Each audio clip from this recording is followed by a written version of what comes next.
Muy buenas noches, amados hermanos, amadas hermanas. Cuánto gozo nos da que podamos reunirnos a través de estos medios electrónicos para compartir un estudio más de la palabra de Dios escrita de nuestra primera iglesia bautista de San Salvador.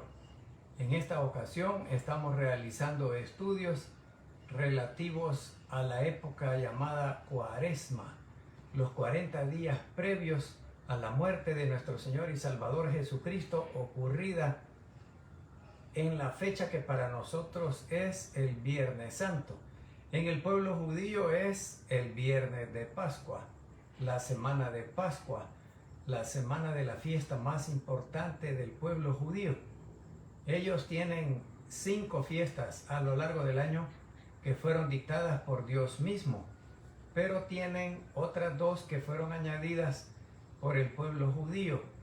Una es la fiesta de la dedicación del templo, después que los griegos los conquistaron y los dominaron 350 años antes de Cristo, hasta 150 años antes de Cristo, que lograron su liberación. Entonces rededicaron el templo de Jerusalén. Esa fiesta la añadieron los judíos. Y la otra fiesta que ellos añadieron es el de la purificación, el del ayuno de la reina Esther, salvando de la muerte, del exterminio al pueblo judío. Pero las otras 5 fiestas fueron dictadas por Dios, y la más importante de estas 5 fiestas, o de las 7 fiestas que celebran a lo largo del año, es la fiesta de Pascua. En una semana de Pascua, la que recordaba la liberación de la esclavitud en Egipto, el Viernes Santo sacrifican al Cordero de la Pascua. El Viernes Santo de nosotros, el Viernes de Pascua para ellos. Y a las 3 de la tarde sacrifican a ese Cordero que perdonaba los pecados de todas las personas que no habían llegado a la fiesta por alguna razón.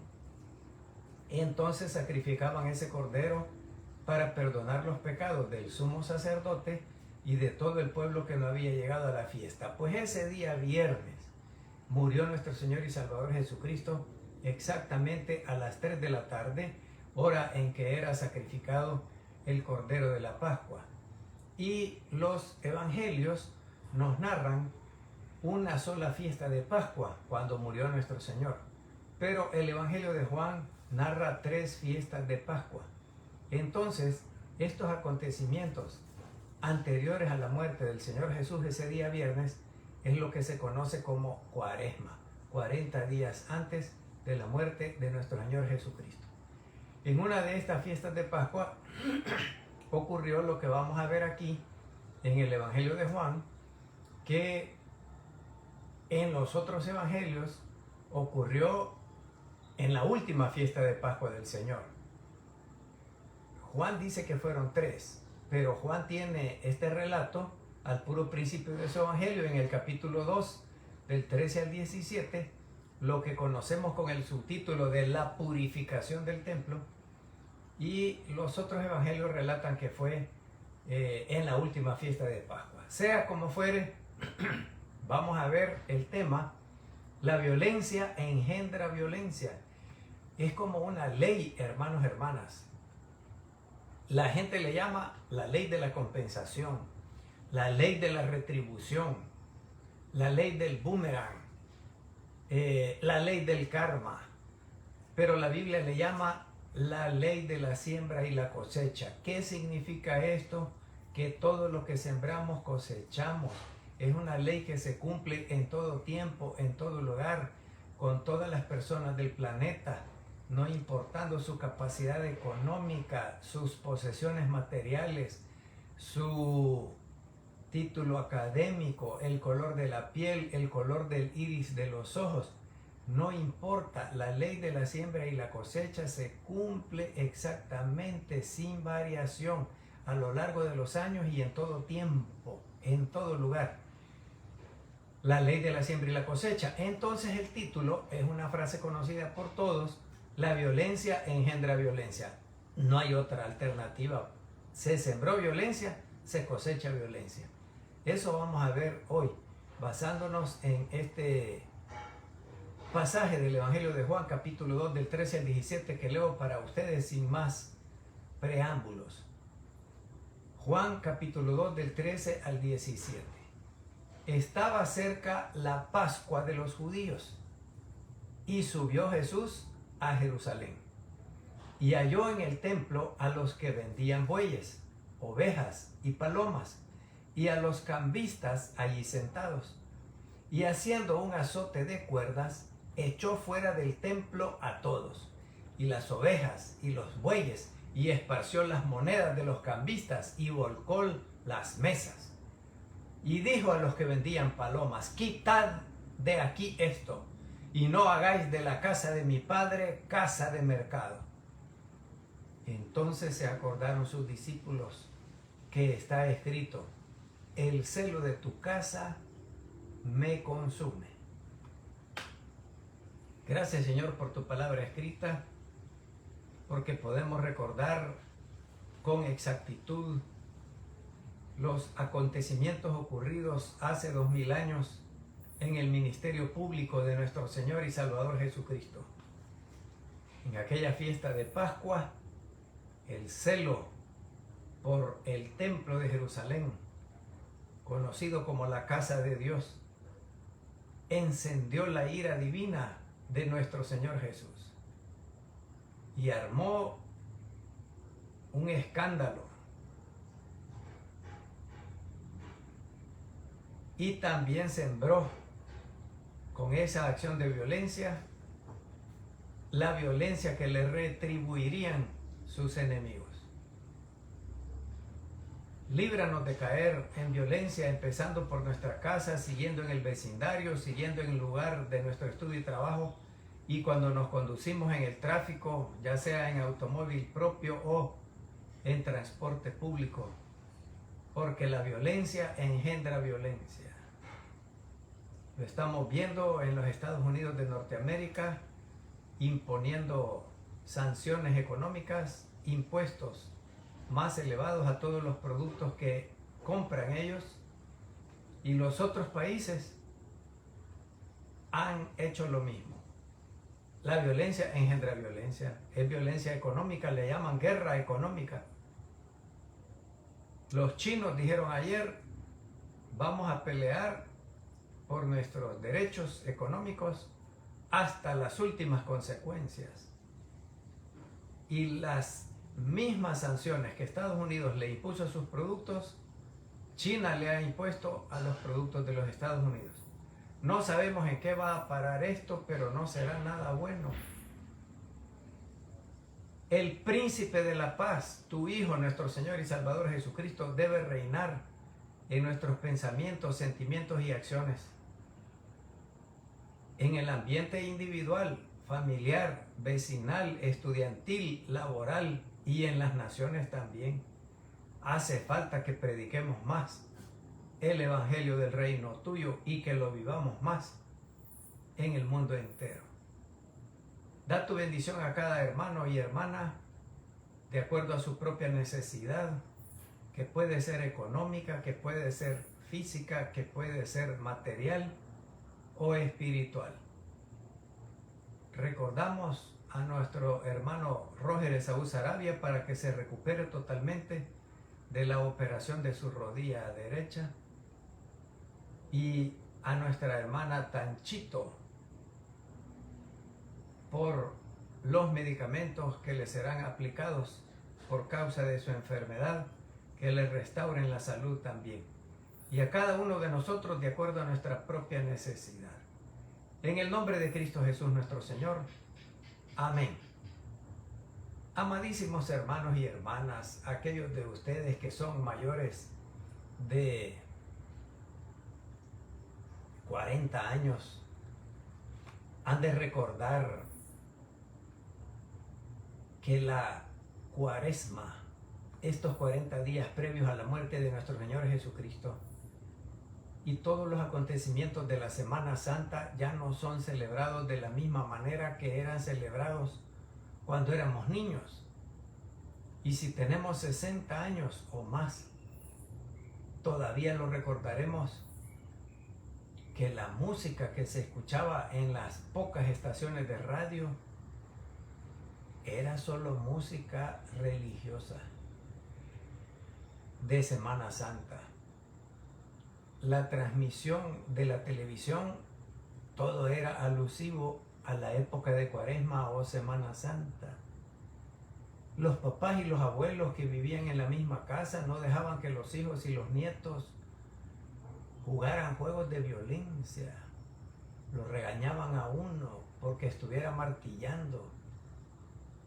No se le fuera a ocurrir a uno escupir porque le decían que era al Señor Jesús.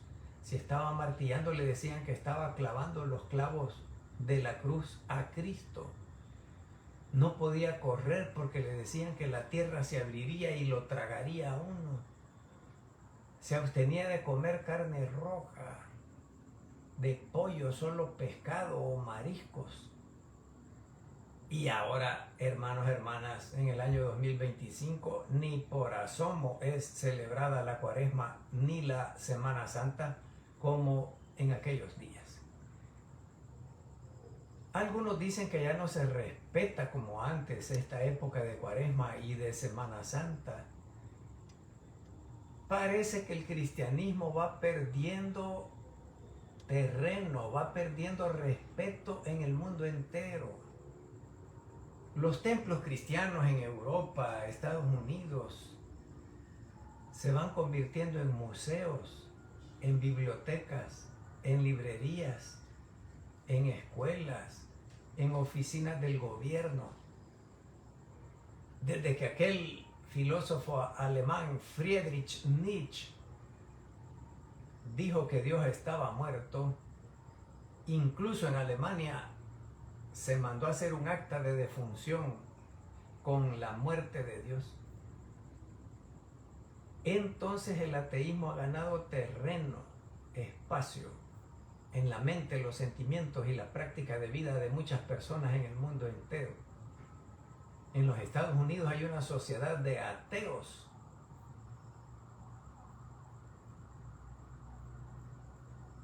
Y muchos cristianos, hermanos y hermanas, estamos influidos también por el ateísmo. Aun cuando nosotros confesamos con nuestra boca que Jesús es nuestro Señor y que el Evangelio es nuestra práctica de vida, en la realidad muchos cristianos y cristianas viven su vida como si Dios no existiera, como si no respetaran sus normas de conducta. La práctica de vida de cristianos, cristianas e iglesias en todo el planeta Tierra aparenta que son ateos, y a eso se le llama ateísmo práctico. En la práctica de vida parece que son ateos, aun cuando confiesen que son cristianos. La Semana Santa, la Cuaresma, ya no es celebrada igual que antes, como estaba diciendo hace un momento. También estaba diciendo que los cristianos ya no quieren asistir al templo por cualquier razón que argumenten. Ya no quieren asistir a la escuela bíblica dominical por cualquier razón que argumenten. Ya no quieren asistir a los estudios bíblicos por cualquier razón que argumenten. Ya no quieren asistir a las reuniones de oración por cualquier razón que argumenten. Entonces el ateísmo va ganando espacio, terreno en nuestra propia vida. Y las naciones, ¿qué podemos exigirles cuando nosotros mismos, la iglesia cristiana, está volviéndose atea en su práctica de vida, aun cuando con su boca confiese lo contrario?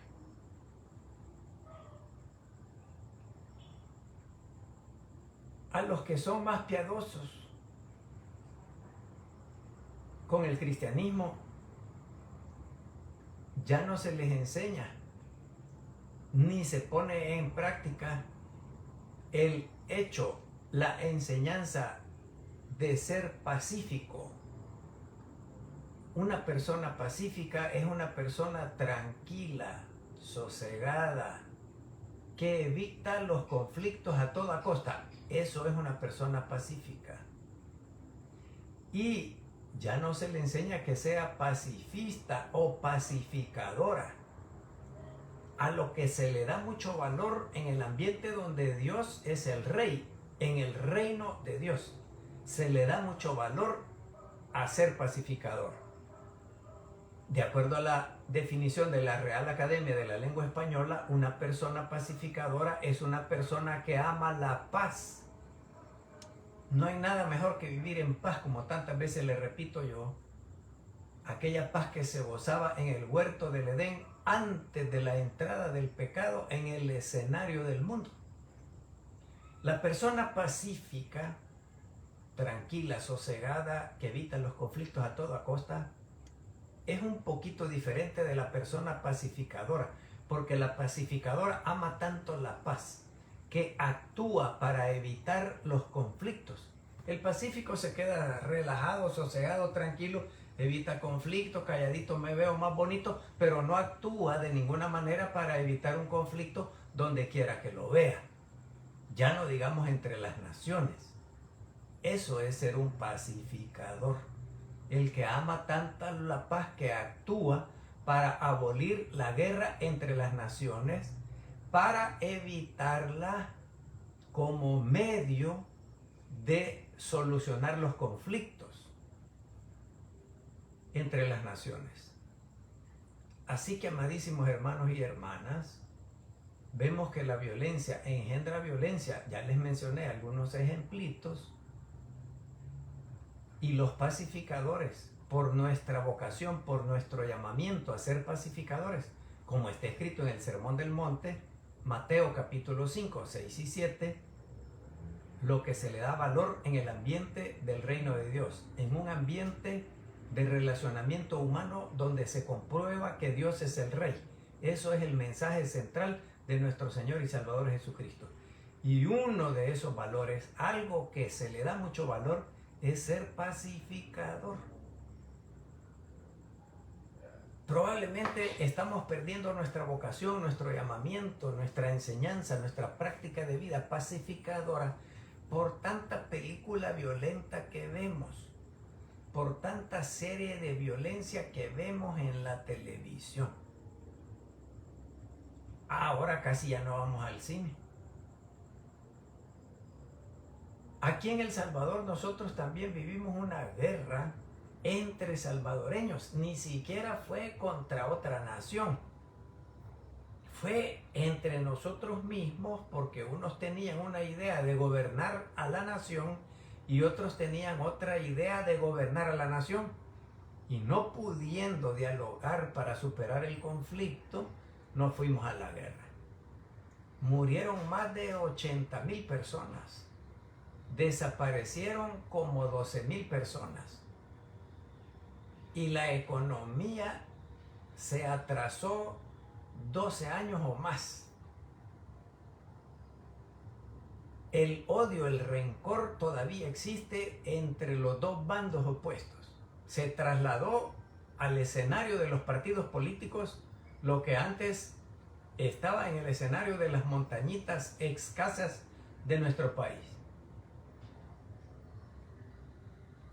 Nunca se nos atendió la salud mental a todos los que vivimos esa cruel época de la guerra, las bombas en los postes del tendido eléctrico, en las cajas de teléfonos, en las torres del tendido eléctrico.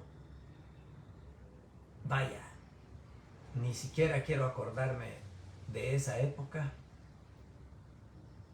Y nos tornamos violentos. Creímos que la única manera de solucionar nuestros conflictos, empezando por la casa, es el grito, el puñetazo, el golpe. Y algunos llegan hasta a la muerte. ¿Cuántos hombres matan a las mujeres? Novias, esposas o ex esposas. ¿Cuántos niños eran maltratados pero fracturados del cráneo, de los brazos, de las piernas, quemados con cigarro? Los colgaban del techo con lazos amarrados en las muñecas de las manos o de los tobillos y les daban golpizas. Las mamás con taconazos que dejan cicatrices en el cuerpo de sus hijos. Una cosa tan terrible y espantosa, amadísimos hermanos y hermanas. Y cuando hay votaciones, porque no hay mucho de dónde elegir, cuando hay votaciones para alcaldes, presidente, diputados de la Asamblea Legislativa, los partidos en contienda se enfrentan entre ellos cada vez va subiendo de tono su ofensa, su canción, su burla. Y algunos llegan hasta el enfrentamiento armado. Allá en los Estados Unidos de Norteamérica le dispararon a Donald Trump, ¿se acuerdan ustedes? Por unos milímetros no le quitó la vida a ese joven que fue acribillado inmediatamente. En todos los países democráticos, entre comillas, porque el pueblo no tiene el poder, lo tienen los gobiernos y las familias ricas, poderosas, millonarias, económicamente hablando. Pero en esos países donde hay partidos políticos, siempre son dos los mayoritarios, uno de derecha y el otro medio derecha. A veces de izquierda, pero de medio izquierda. Y aquí cuando no le dan el gane a uno, el otro siempre reclama y llegan hasta la violencia, no verbal, sino física, a las agresiones, a los disparos y a las muertes. Aquí en El Salvador y en todas partes del mundo ocurre lo mismo. Volviendo al texto bíblico, amadísimos hermanos y hermanas, el ministerio público de nuestro Señor y Salvador Jesucristo también fue tomando un curso violento. Por supuesto, la violencia engendra violencia, es la ley de la siembra y la cosecha, y esa violencia también se volcó en contra de nuestro Señor y Salvador Jesucristo, y Él padeció una muerte violenta de las más atroces a lo largo de la historia humana. En este pasaje que leímos en el Evangelio de Juan, que tiene como subtítulo que no son inspirados por el Espíritu Santo, ya lo dijo el pastor Walter Orantes la semana pasada, y yo se los he dicho un sinnúmero de veces, en ese subtítulo o epígrafe escrito superior al texto, la purificación del templo. Vemos que hay una variante aquí de la violencia de nuestro Señor y Salvador Jesucristo.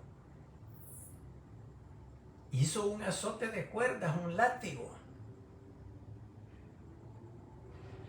Los otros evangelios dicen que cuando entró al templo el domingo de Ramos observó todas las cosas, dice, con detenimiento, con una forma que tenía el Señor Jesús encantadora. No puedo recordar la palabra griega, pero la palabra griega da a entender que cuando nuestro Señor Jesucristo estaba mirando, observando, viendo, desconectaba el sentido del oído, el sentido del olfato, el sentido del gusto y el sentido del tacto. Es decir, observar agudamente, profundamente. Por ejemplo, antes de llamar a Leví del banco de los tributos públicos, está escrita esa palabra griega. Cuando vio a la viuda pobre echar las dos blancas, también está escrita el Señor Jesús viendo cómo depositaban en el arca de las ofrendas. Cuando está en Jerusalén y llora, el Señor Jesús está viendo con esa misma agudeza. Él tenía una forma particular de ver. Y en el Domingo de Ramos, cuando entra a Jerusalén y entra al templo, el texto bíblico dice que vio todas las cosas alrededor en el templo, calculando fríamente lo que haría al día siguiente, que se conoce como la purificación del templo. Pero aquí está escrito que hizo un látigo, volcó las mesas de los que cambiaban las monedas porque no había billetes impresos. Los vendedores de palomas para el sacrificio, bueyes, ovejas, fue, como dice la gente, un zafarrancho. El Señor Jesús estaba cargado de ira divina. Pero más que de ira, era justicia lo que él quería, porque no era justo que al templo donde se adora al Dios verdadero se le hubiera convertido en cueva de ladrones, dando a entender que el cambio de la moneda, la venta de los animales para el sacrificio, ya autorizados por los sacerdotes, era negocio de los sacerdotes. Les he dicho a ustedes varias veces que hay un autor economista alemán, no puedo recordar su nombre, tengo temor de confundirlo con François Huttart o algún otro. La economía de Palestina en la época de Jesús, escribió él, y cuenta que cuando los romanos destruyeron el templo de Jerusalén, había el equivalente de 22 millones de dólares. Y ese estudio lo publicó en 1984, este alemán. Imaginen ustedes la cantidad de dinero que tenían los sacerdotes, eran millonarios. El sumo sacerdote ya no se diga. Y todos esos privilegios estaban siendo amenazados por el ministerio público de nuestro Señor y Salvador Jesucristo. Lo normal, lo natural era que lo rechazaran. Pero el Señor Jesús tiene las manos cargadas de justicia, volcando las mesas de los cambistas, haciendo aquel azote y golpeando a cualquiera que se atravesara en el templo, en los patios del templo. Es la misma justicia cargada en las manos de Moisés, estrangulando al egipcio que estaba maltratando a un esclavo.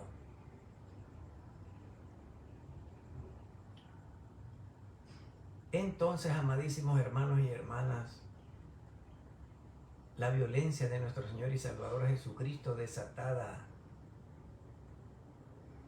en este pasaje conocido como la purificación del templo, desató también la ira de sus enemigos.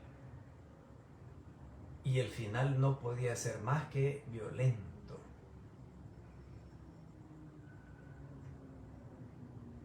Lo que el hombre sembrare, eso también segará o cosechará. Dios no puede ser burlado. La carta a los Gálatas lo dice claramente. Entonces los enemigos acusaron al Señor Jesús de varias cosas. Número uno, que estaba poseído por el poder del demonio, o que él practicaba la hechicería, la brujería, los encantamientos, la magia. Y en la ley de Moisés, eso merece la pena de muerte a pedradas, muerte por lapidación. Y allá en Mateo capítulo 12, versículo 24, se los leo. Mas los fariseos, enemigos del Señor Jesús, al oírlo decían: este no echa fuera a los demonios, sino por Belcebú, príncipe de los demonios. Es decir que Belcebú es como Satanás, el diablo, la serpiente antigua le llama la Biblia. El diablo mayor para los judíos era Baal-Zebub. Dicho con desprecio, Baal, el dios de los cananeos más conocido, le llamaban ellos Zebub, se llamaba Belcebú, pero ellos con un juego de palabras le decían Baal-Zebub o Belcebú, el señor de las moscas. Es decir que le están atribuyendo al diablo la obra de nuestro Señor y Salvador Jesucristo cuando liberaba del poder de los demonios a muchas personas. En esta época de nuestro Señor y Salvador Jesucristo, hace 2000 años, amados hermanos y hermanas, se le tenía más terror a los demonios de lo que se les tiene hoy. Porque era común ver a personas poseídas por los demonios que hacían con ellas lo que querían. Porque la persona simplemente ya no es dueña de sí misma, porque el demonio está poseyendo su mente, su cerebro, y el cuerpo es utilizado por el demonio para mediatizar el mal. La gente le tenía terror a eso, mucho más que hoy, en el año 2025. Cuando una persona ya no está en control de ella misma, sino un espíritu maligno, entonces las cosas que hace y dice son terribles y espantosas. En el Evangelio de Marcos, en el capítulo 1, versículos del 21 al 28, hay un caso que ocurre en la sinagoga, el lugar de estudio, discusión, enseñanza de la ley y de alabanzas a Dios, como los templos de nosotros ahora. Y hay gente que dice, no, es que en la iglesia no se puede manifestar eso. Claro que sí, ahí está en la sinagoga un poseído por el demonio y el Señor Jesús lo libera. En Marcos 1 del 21 al 28, en la sinagoga de Capernaum. En Marcos 5 del 1 al 20 es el endemoniado gadareno en tierra pagana, aquel que tenía 2000 demonios y que se fueron en los cerdos. Entonces, cuando el Señor Jesús sanaba a una persona tal, causaba gran asombro, terror, espanto, y sus enemigos le atribuían al diablo la obra de Dios. Decían que el Señor Jesús tenía poder sobre los demonios, pero porque él era un demonio o practicaba la hechicería o la brujería y como tal merecía la pena de muerte, apedrada, muerte por lapidación, muerte violenta, de acuerdo a las prescripciones de la ley de Moisés. Ya les he dicho varias veces, entre paréntesis lo repito, que atribuirle al diablo la obra de Dios, eso es una blasfemia. La blasfemia es una palabra, una acción ofensiva a Dios en grado extremo. La blasfemia contra el Espíritu Santo no tiene perdón. Por ejemplo, cuando Ananías y Zafira en Hechos capítulo 5 se oponen a lo que el Espíritu Santo está obrando de vender las propiedades y repartirlas de acuerdo a las necesidades de todos, Ananías y Zafira se oponen a esa obra del Espíritu Santo y mueren inmediatamente.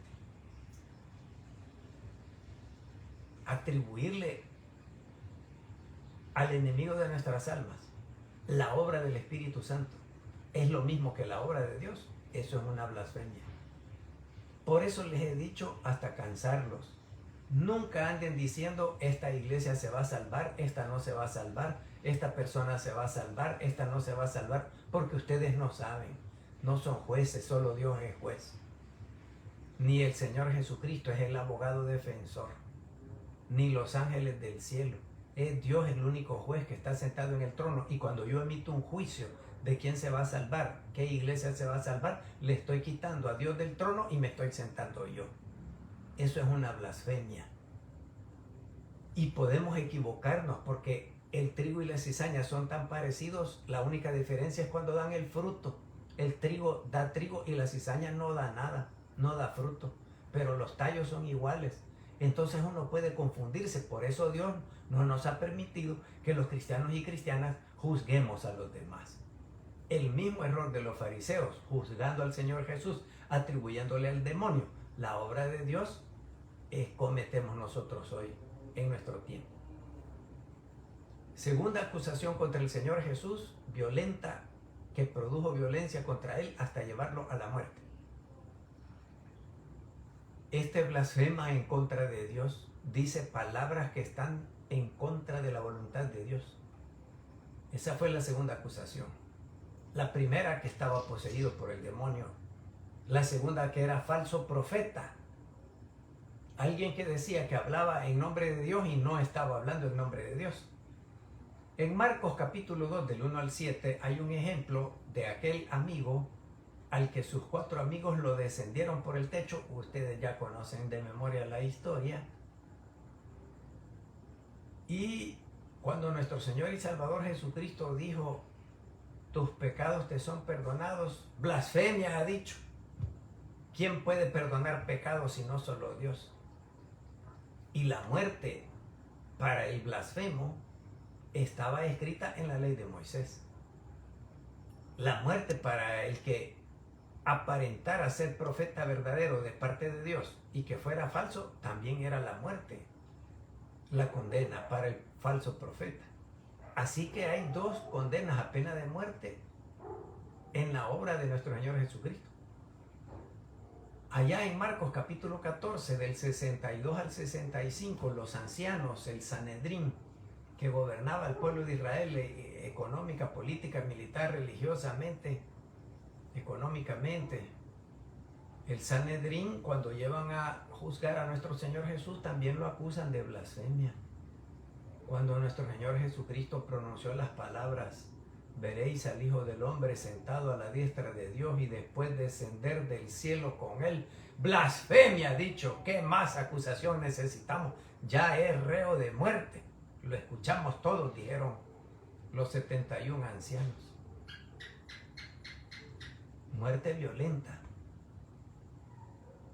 Una tercera acusación es que era un hijo rebelde. El Señor Jesús hacía las cosas que hacen los hijos rebeldes, los hijos necios. Una persona necia es una persona porfiada que porfía en mantener un error. Este macho es mi mula y aunque me bote. Les he contado de un compañero de estudios que cuando hacíamos alguna discusión por el significado de una palabra, eso significa tal cosa. No le decíamos, significa tal otra. En esos días, década de los 80, son los diccionarios impresos, uno grande que teníamos ahí. Lo íbamos a traer a la biblioteca y en el aula buscábamos el significado de la palabra y decía mi compañero, el diccionario está equivocado, decía.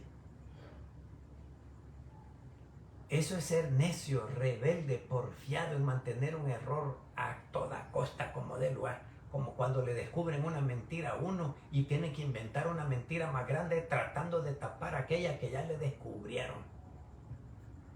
Eso es ser contumaz, necio, rebelde, porfiado y merece la pena de muerte a pedradas. En Mateo capítulo 11 del 16 al 19. Mas, ¿a qué compararé esta generación? Palabras de nuestro Señor y Salvador Jesucristo. Él es el que está hablando y las palabras de Él le valieron ser acusado de hijo necio, rebelde, contumaz, que merece la pena de muerte. Es semejante a los muchachos que se sientan en las plazas y dan voces a sus compañeros, diciendo: os tocamos flauta y no bailasteis. Os endechamos. Las endechas son las canciones tristes en los funerales, en los entierros, una endecha. Les tocamos flauta, música alegre y no se pusieron a bailar. Les tocamos música triste y no se pusieron a llorar. Entonces, ¿qué querés, pues, pueblo judío? Le pregunta el Señor Jesús. Porque vino Juan el Bautista, que ni comía ni bebía. Abstemio, comía langostas, chapulines, saltamontes, langostas comestibles, no marisco, y miel de abeja, que es una gran cosa. Y no se vestía con túnicas de hilo como los otros, sino con túnicas de pieles como Dios le confeccionó a Adán y a Eva cuando los echó del huerto del Edén.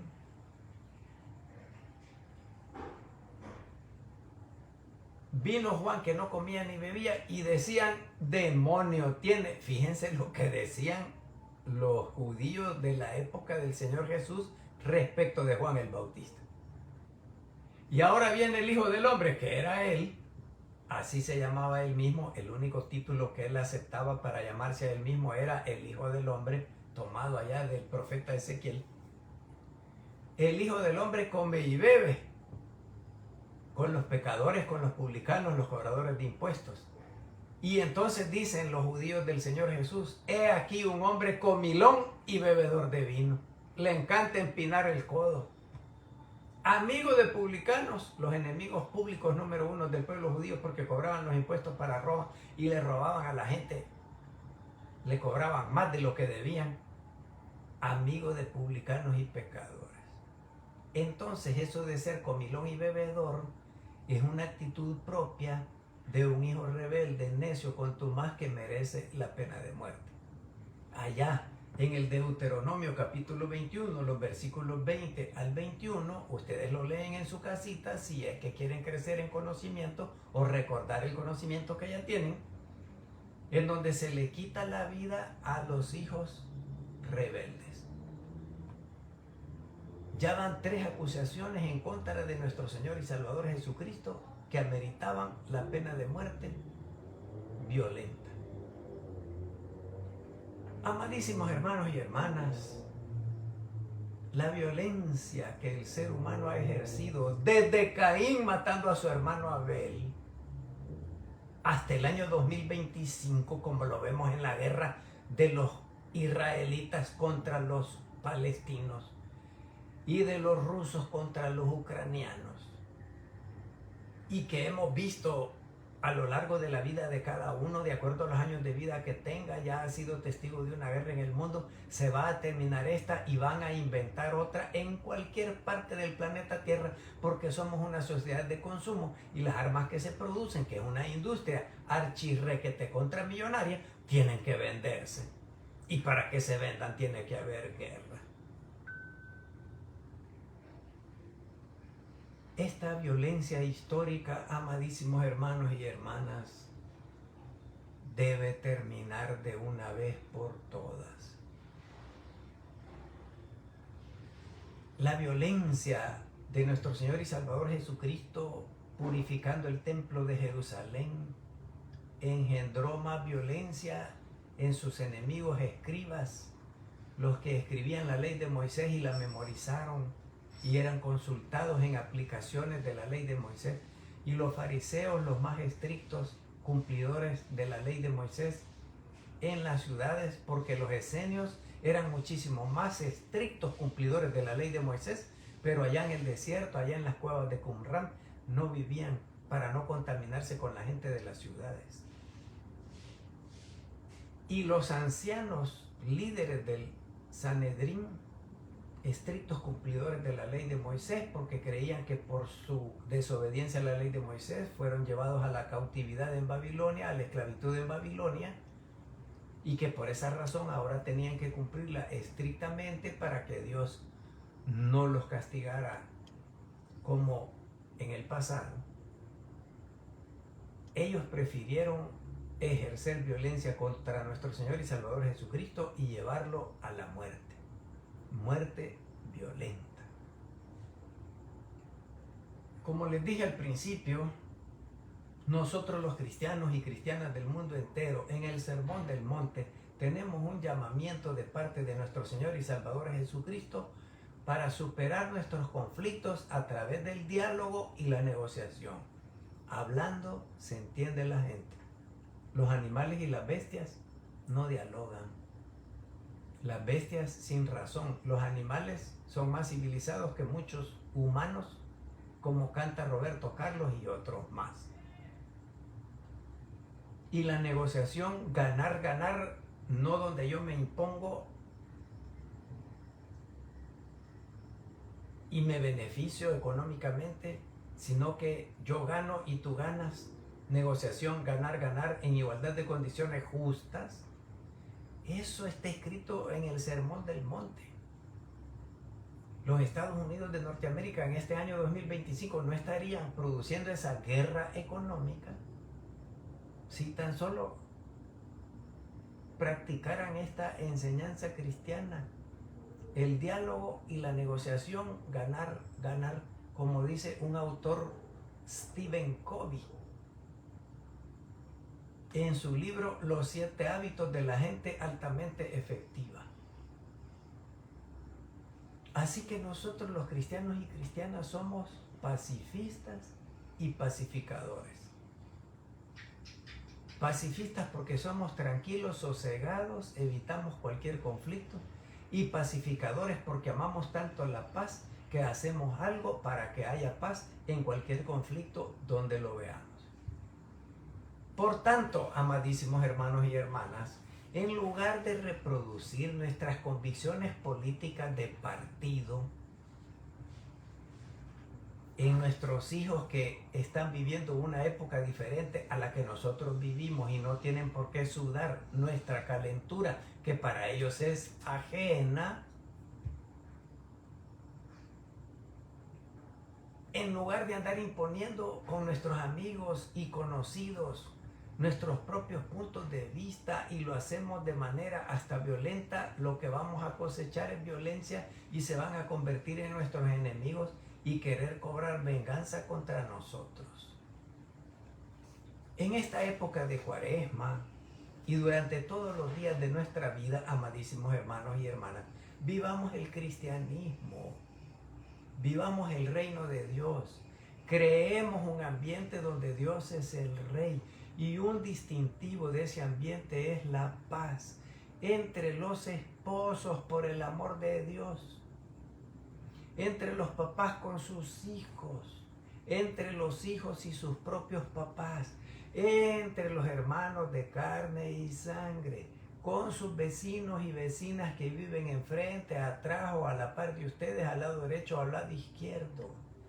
Allá en nuestra iglesia, no hay nada más bonito que vivir en paz. ¿Y por qué les gusta tanto pelear? Le están dando cabida al diablo, al enemigo de nuestras almas. Porque él solo ha venido para dividir, para destruir. En nuestro lugar de estudio, ¿para qué nos vamos a estar peleando con los profesores y contra los compañeros de estudio? Y en nuestro lugar de trabajo, ¿por qué nos vamos a andar peleando y armando conflictos? Hermanos, hermanas, mire, yo tengo 64, casi 65 años de vida. Y no hay lugar de estudio donde no haya conflicto, pleito. Estudiantes contra los profesores contra los estudiantes, profesores contra profesores, profesores contra sus patronos, patronos contra los empleados. Ay, hermanos, ay, hermanas, días de ayes vienen con el Señor Jesús en su segunda venida, cuando venga a pagarle a cada uno según sus obras. Allá en 2 de Corintios capítulo 5 versículo 20, aquí termino, amadísimos hermanos y hermanas. Así que somos embajadores en nombre de Cristo, como si Dios rogase por medio de nosotros. Os rogamos en nombre de Cristo, reconciliaos con Dios.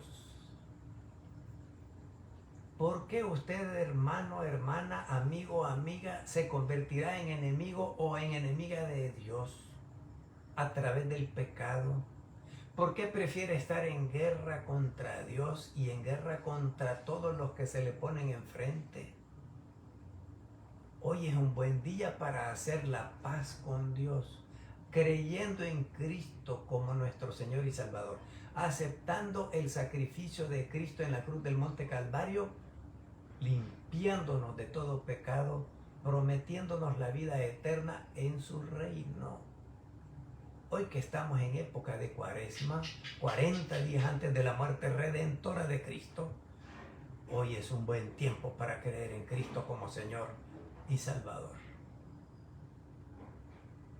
La paz, dijo la Madre Teresa de Calcuta, empieza en casa. Da tu bendición, Señor, a cada hermano y hermana que está escuchando, de acuerdo a su propia necesidad. Y que poniendo en práctica tus enseñanzas de vida, nos convirtamos en pacifistas y en pacificadores. En el nombre de Cristo Jesús. Amén.